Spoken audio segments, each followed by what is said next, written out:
आज आपण वरईच्या तांदळांचा वापर करून उपवासासाठी इन्स्टंट असे अप्पे कसे बनवायचे ते बघणार आहोत. हे अप्पे वरून एकदम कुरकुरीत आणि आतमधून अगदी मऊ असे बनतात. तर बघू शकता तुम्ही. आणि त्याचबरोबर आपण उपवासाला खाल्ली जाणारी हिरवी चटणी कशी बनवायची ते सुद्धा बघणार आहोत. साबुदाणा न वापरता आपण हे आज अप्पे बनवणार आहोत. स्वागत आहे सर्वांचं शिल्पा होम किचनमध्ये. अशाच छान छान रेसिपी पाहण्यासाठी चॅनलला सबस्क्राईब करा आणि व्हिडिओला लाईक करा. उपवासाचे अप्पे बनवण्यासाठी इथे 1 वाटी वरईचे तांदूळ घेतलेले आहेत. याला भगरसुद्धा बोललं जातं. तर हे वरईचे तांदूळ मिक्सरमधून अगदी 2 ते 3 वेळा फिरवून घ्यायचे. म्हणजे आपल्याला थोडं रवाळ असं बारीक करून घ्यायचं आहे. तर बघू शकता अशा प्रकारे आता हे झालेलं आहे तयार. तर गॅसवरती मी एक पॅन ठेवलं आहे. पॅनमध्ये अर्धा चमचा तूप घेतलं आहे. तूप छान मेल्ट झालं की साधारण 5 ते 6 काजू घेतलेले आहेत. तर काजूचे तुकडे करून घेतलेत. आता हे काजूचे तुकडे तुपावरती छान असे परतून घ्यायचे. काजूला हलका ब्राऊन कलर येईपर्यंत छान असे परतून घ्यायचे 1 ते 2 मिनटं. आणि गॅस आपल्याला इथे मध्यम ठेवायचे आहे. तर मध्यम गॅसवरतीच हे असे छान परतून घ्यायचे. आता यामध्ये वरईच्या तांदळांचा रवा बनवून घेतला आहे, तो यामध्ये टाकूया आणि अगदी छान असं भाजून घेणार आहोत. वरईच्या तांदळाला शिजायला थोडा जास्त वेळ लागतो, त्यामुळे आपण हा रवा छान असं तुपावरती भाजून घेतला की अगदी लवकर शिजतो. तर त्यासाठी आपण साधारण 5 ते 6 मिनटं असंच परतून घेऊया तुपावरती. तर बघू शकता हे झालेलं आहे आता. आणि हे थंड करून घेऊया.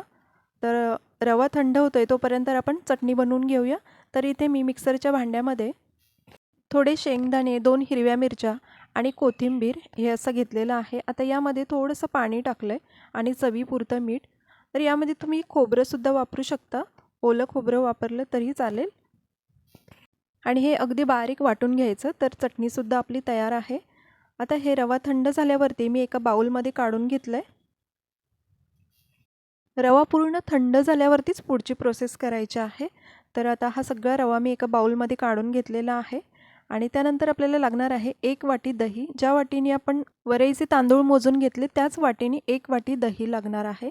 तर आता दही टाकल्यानंतर हे सर्व एकत्र मिक्स करून घ्यायचं आणि थोडंसं पाणी ओतून हे मिश्रण एकत्र करून आपल्याला 5 ते 10 मिनिटांसाठी झाकून ठेवून द्यायचं आहे. म्हणजे जो रवा आहे तो छान फुलून येईल. तर आता झाकण देऊन साधारण 5 ते 10 मिनटं झाल्यानंतर बघू शकता रवा अगदी छान फुललेला आहे. हे अप्पे इतके चविष्ट लागतात की तुम्ही उपवास नसताना सुद्धा बनवून खाऊ शकता. तर आता यामध्ये 1 हिरवी मिरची अगदी बारीक चिरून घेतलेली आहे. आणि यानंतर आता आपण यामध्ये थोडंसं पाणी टाकून मिश्रण थोडं सैलसर असं बनवून घेऊया. अगदी पातळ मिश्रण करायचं नाही आहे, थोडं घट्टसरच असं ठेवायचं आहे. तर बघू शकता अशा प्रकारे.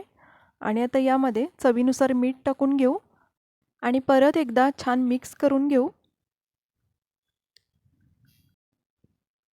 अशा प्रकारचं बॅटर बनवून घ्यायचं, ना जास्त घट्ट ना जास्त पातळ.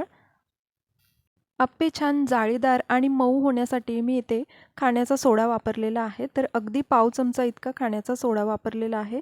याऐवजी तुम्ही इनोचं फ्रूट सॉल्टसुद्धा वापरू शकता. तर आता मिश्रणामध्ये सोडा घातल्यानंतर 1 ते 2 मिनटं छान फेटून घ्यायचं. म्हणजे मिश्रण अगदी हलकं बनतं. आणि बाजूलाच मी गॅसवरती अप्पेपात्र गरम होण्यासाठी ठेवलेलं आहे. तर आता यामध्ये तेल टाकून घ्यायचं आणि तेल ब्रशनी छान असं व्यवस्थित पसरवून घ्यायचं. तर हे झालेले आहे तयार. आता आपण यामध्ये चमच्याच्या साहाय्याने मिश्रण टाकून घेऊया. अगदी झटपट बनवता येईल असा हा उपवासाचा पदार्थ आहे. तर तुम्हीसुद्धा नक्की ट्राय करून बघा आणि अगदी कमी साहित्यामध्ये बनून तयार होतो. तर या नवरात्रीला तुम्ही नक्की ट्राय करून बघा. तुम्हाला जर या मिश्रणामध्ये खाण्याचा सोडा किंवा इनो फ्रूट सॉल्ट वापरायचं नसेल, तर हे वरईचे तांदूळ आदल्या दिवशी रात्री भिजत घालायचे आणि दुसऱ्या दिवशी त्याचे अप्पे बनवायचे. भिजवून घेतलेले वरईचे तांदूळ थोडे मिक्सरमधून बारीक वाटून घ्यायचं आणि मग त्यामध्ये दही वापरून ते बनवू शकता तुम्ही.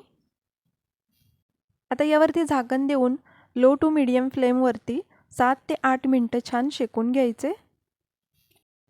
आणि साधारण 7 ते 8 मिनटानंतर मी चेक करून बघते. आणि एक व्यवस्थित तयार झालेला आहे. तर बघू शकता कलर खूप छान आलेला आहे. आता हे सगळे अप्पे अशाच प्रकारे मी पलटी करून घेते आणि मग दुसऱ्या बाजूने सुद्धा आपण याला शेकून घेणार आहोत. तर सगळे अप्पे छान निघालेले आहेत आणि आता वरून थोडंसं तेल टाकून आपण दुसऱ्या बाजूने सुद्धा छान असं शेकून घेणार आहोत. तर बघू शकता तयार झालेले आहेत. आता मी हे प्लेटमध्ये काढून घेते आणि तयार आहेत आपले उपवासाचे अप्पे. तर बघू शकता वरून एकदम क्रिस्पी आणि कलरसुद्धा खूप सुंदर आलेला आहे आणि आतमधून अगदी मऊ झालेले आहेत. तर चटणीबरोबर तर खूपच छान लागतात. तर आजची ही उपवासाची रेसिपी तुम्हाला कशी वाटली हे कमेंट्समध्ये नक्की सांगा. व्हिडिओ आवडली तर व्हिडिओला लाईक नक्की करा.